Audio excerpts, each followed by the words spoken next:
Hello guys and welcome back into a new brand video. In today's tutorial, I'm going to show you how to enable workflow rules in Salesforce. So make sure to watch the video to the end and follow these simple steps.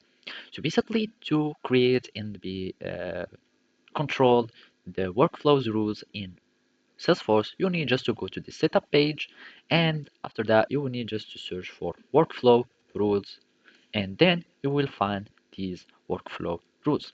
So from here you can find everything concerning the workflow, and basically you can start creating new rules.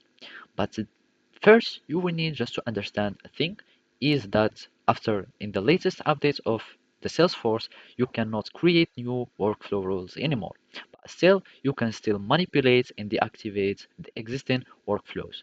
So basically, if you already have your workflows here, you can still manipulate them, but you cannot create new ones. So even if you go and create workflow rules, it will just redirect you to the flow builder or the new feature of creating automation in Salesforce.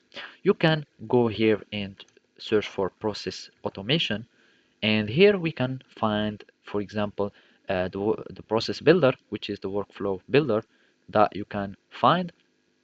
And if you want to make all your workflow rules to be flow, you can migrate them to flows, and you will have them to be in the latest updates or to follow the latest features.